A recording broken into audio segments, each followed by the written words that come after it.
Okay, so as you watch this video, you're going to be filling out the notes for ideal gas law. So make sure you have those available, either PDF, so you can edit it, or that you've printed them out, so you can write on them on paper. So this unit 3, we've really been talking about how we can measure like the quantity or the amount of something. So what we're going to be talking about today is how we can measure the amount or quantity of a gas. So as we've been doing like dimensional analysis and what you just had your quiz on, the practicing like measuring solids, those are easy to weigh, right? I can just set them on a balance, on a scale, and it'll give me an amount. Well, a gas is a lot harder to weigh because you have to somehow figure out how to contain it without it leaking. Then you have to take into account the weight of the container. So it's just a little bit more difficult to do that and to be accurate. So what we can use is this equation called the ideal gas law, and we're going to write this formula down in a minute, so don't worry about writing it down now. And this can actually help us measure or determine the amount or the number of moles of a gas. Okay, so I think you have a blank on your notes where you're filling in a blank. So we can use the ideal gas law to measure the amount in moles of a gas. Okay. So first, let's kind of talk about when we're talking about, we have this term ideal gas. What does that really mean? What do we mean when we say ideal gas? So we know that when we think of a gas, right, we have a real gas. We know that, these particles they're all spread out. Okay, and I have some words to go in your T-chart in a minute. So if you want to draw this picture or you just want to listen, that's fine. Either way. So in a real gas, we know we have particles that are all spread out. And we know that they take up space, right? Like even though these particles are very small, they do actually have a volume. They take up some amount of space, even though it's very minuscule, right? It takes up, that individual particle takes up space. It has a volume itself. We also know that as these, particles are moving around in this space, they do actually have some attractive forces. Okay, even though they're very weak, as two particles kind of move close to each other, remember we talked about, dipole moments, how, a polarity, if you have opposite charges, they can attract each other. So if these two molecules, let's say had a positive end here and a negative end here, when they get close to each other, there is going to be some sort of interaction that's occurring here, but it's very weak. And so almost as soon as they interact, right, because these particles are moving very, very quickly, they're going to just keep going. They're not really going to combine together like our forces, of a solid or a liquid. So, but just know that they're there. Okay, well, when we're talking about an ideal gas, what we're saying is that because these particles are so small and they're so spread out, that really these individual particles have no volume. We don't really care about the amount of space that those individual particles take up because it's so small. And just like we talked about how these attractive forces over here, how they exist, they're so weak. In an ideal gas, we kind of like pretend that they're not there. So we can ignore those forces. Okay, attractive forces like those London dispersion forces, the dipole.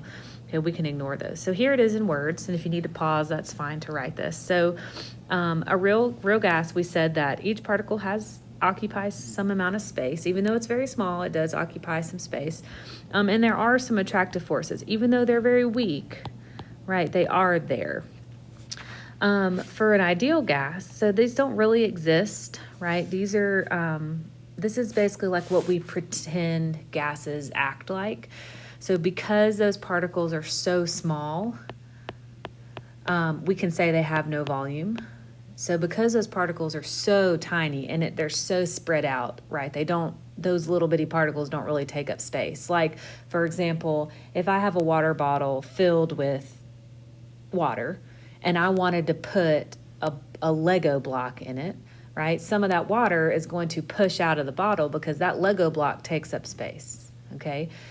If I have an empty water bottle, I know there's air in it, and I want to put a Lego block in there, it's not really disturbing the gas, right? Because the gas particles are so small, it's not really taking up that much space. Okay, I can have a Lego in there and it not really disturb the amount of gas that I have in that bottle. And because those forces are so weak, we can say that they're basically non-existent. We can pretty much ignore those forces. Okay, so which meaning that all those particles are moving around very quickly in the air, in the container, and they're not really interacting with each other at all. They might collide, they might bounce back, but they're not influencing each other's movement. So now that we know kind of what ideal gas is, why do we even care to have this law or to make this distinction between this ideal gas, which really doesn't exist, but it's something that we can say, we can kind of pretend that real gases are these ideal gases. Well, what we've basically concluded is that a real gas, if I assume that I have a very low pressure, that means that, I have a big container, those particles are kind of able to move around freely. They're not being forced to be together, right? They're not being compacted or pressured to be together. They're free to move around. And because they have high temperatures, we know they're moving very fast. Okay, so at this point, as long as there's a low pressure and a high temperature, okay, then we can say that they're moving so quickly that those attractive forces are non-existent. Okay, and those particles, the amount of space that they take up is non-existent because they have all this free space to roam. Okay, so that's kind of how we get by with saying that a real gas can be an ideal gas, is as long as we have these conditions. So just kind of, I think you have a place to jot that down in your notes, so just jot that down. Okay. So now when we go to kind of do some of these calculations, we want to take these measurements, we know that these measurements can be true because even though we have a real gas, it imitates this ideal gas. Okay, so that's why our measurements can be applied to a real gas. Okay, so you have a formula here. Okay, this is PV nRT. And then you have some variables. Okay, so let's also write down, we have specific units that have to be used. So for pressure, we always want to use atmospheres or ATMs. For volume, we always want to use a liter. And then moles is its own unit. And then for temperature, we always want to use Kelvin. Okay, and you have a little note down at the bottom of your notes where sometimes you'll have to convert units. So if I'm given something in, like our thermometers measure in Celsius, right? So if I'm given something in Celsius, if I want to convert it to Kelvin, all I have to do is add 273, and now I have a measurement in Kelvin. Okay, and the Kelvin is used because it's an absolute scale, meaning there's no negative numbers. The coldest you can possibly get is 0 Kelvin. And so there can't be any negative numbers, which we know sometimes negative numbers can mess up our calculations if we're not careful. So that's why we want to use Kelvin. So we can just eliminate that chance of negative numbers. Okay. So we always use Kelvin. If you don't use Kelvin, your calculations won't work correctly. Okay. And then we'll talk about the ideal gas constant on the next slide. So as long as you have those values. So what is this gas constant? So we've talked before about all of your different gas laws, right? You had your combined gas law. I'll write it kind of up here in the top, where you could look at your volume and your pressure and your temperature. And we know that when we increase temperature, our pressure goes up. When we increase pressure, our volume goes down, right? So we have some relationships between those values. Well, now that we're using the ideal gas law, right, we're calculating in this, this extra variable, right, other than pressure, volume, and temperature. Since we're including moles in there, the amount of gas, we actually have to include this constant, which is something that just, it was determined by basically taking an amount of gas and measuring, you know, its volume at all these different temperatures, okay, and pressures. So you're kind of just plotting a graph, and they discover this constant. It's kind of like, if you don't have this constant in there, then it doesn't make your, it doesn't explain your relationship, I guess, is kind of the way to say it. So you have to have this constant. So if you want to, I would write this on your notes. Okay, so R, the value of R is 0.0821. Okay, and the way they figured this out, like I said, is they kind of have this experimental, they just did a lab basically where they take 1 mole of a gas and they know they have the pressure as 1 atm, and they have this set temperature, and they had this specific amount of volume. Okay, and so this is how they get this constant. So don't worry too much about how we got that. Just know that it's something that's you're always going to include that same number in the formula. And if you don't, then it will mess with your values. Okay, and the reason we have to include that, we can't just do what we did with the combined gas law, is because we have this amount in here, this number of moles, right? That kind of changes how we look at the calculations. Okay, all of our relationships are still the same, but now that we're inserting that number, we have to have this extra part in our formula. Okay.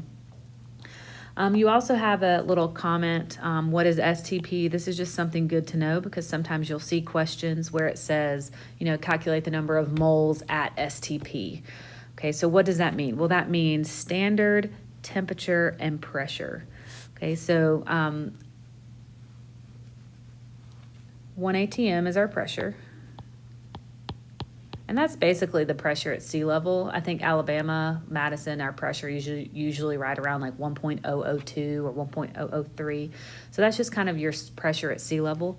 And then 0 degrees Celsius, right? That's our freezing temperature. This flight is over. Please proceed to your next destination. So this is just our standard temperature and pressure. Don't worry, just as long as you can recognize those values. This is where a lot of labs are carried out, or experiments are carried out at these certain temperatures and pressures, just because they're very common and kind of easy to measure.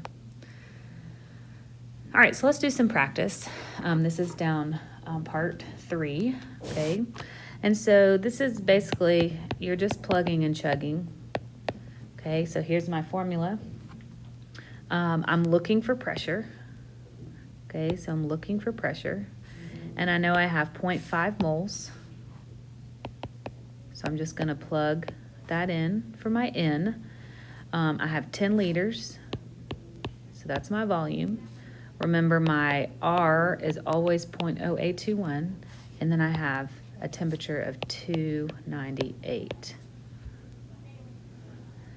Okay, so then I'm just going to solve for P, right? And the way that I can solve for P is I multiply, so P times 10, and I can multiply 0.5 times 0.0821 times 298, and I get 12.2329, right? In order to get P alone, I have to divide by 10.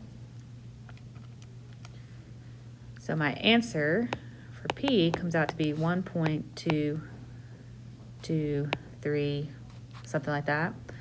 And I need to make sure I'm using my significant figures. Okay, so here I have 2, here I just have 1, and here I have 3. So really, my answer is 1 atm.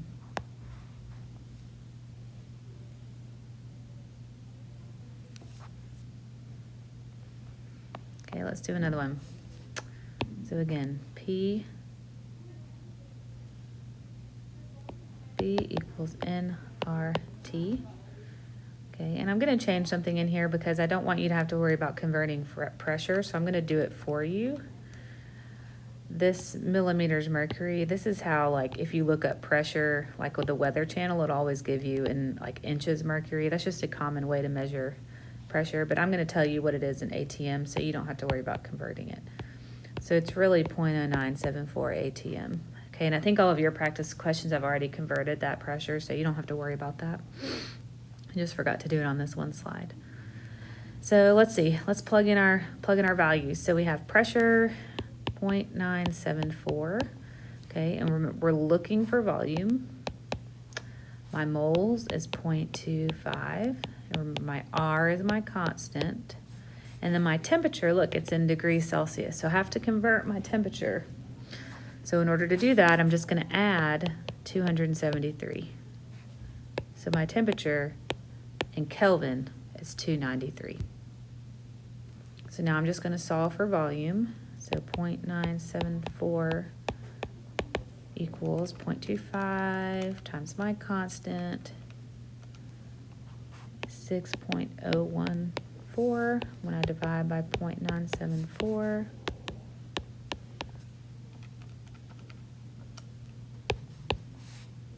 End up with 6.174 or something. Okay, and this is volume, so it's liters. So let me do my significant figures. Right, this is my least, there's 1, so it's just 6 liters.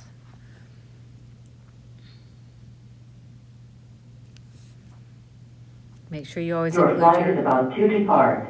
Make sure you always include your units. So if I'm looking for volume, I know my units are going to be liters. Okay, let's do UVNRT. Okay, so pressure. Remember, this one, it doesn't actually say pressure, but I know my units, ATM, that's telling me pressure. Okay, and then volume, again, doesn't tell me volume, but I know liters is volume. Okay, and then it doesn't give me moles, and it looks like I'm looking for the molar mass. So remember, molar mass is how many grams per mole, so I bet you I'm going to have to find my moles before I can find my molar mass. So that's going to be my variable, 0.0821. And I know that's true because here's my temperature, Celsius. Remember, I still have to add my 273 to get my Kelvin. So when I add 28 and 273, you get 301. So now I can solve for N. So I do 0.974 times 1, which is just 0.974, divided by 0.0821 and divided by 301. So I get 0.0394 moles.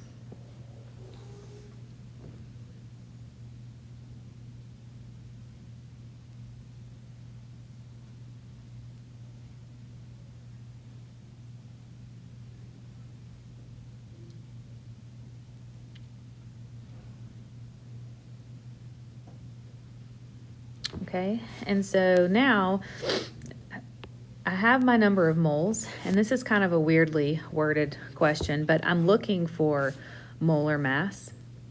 Okay, and so what I'm doing is it's saying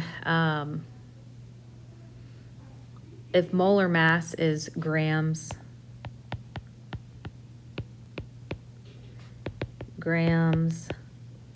per mole, okay, then I have this unit grams and this unit mole. I'm just going to set that up. I'll do 5.16, there's my grams, over 0.0394 moles. And when I type that in my calculator, I end up with 130.96 grams per mole.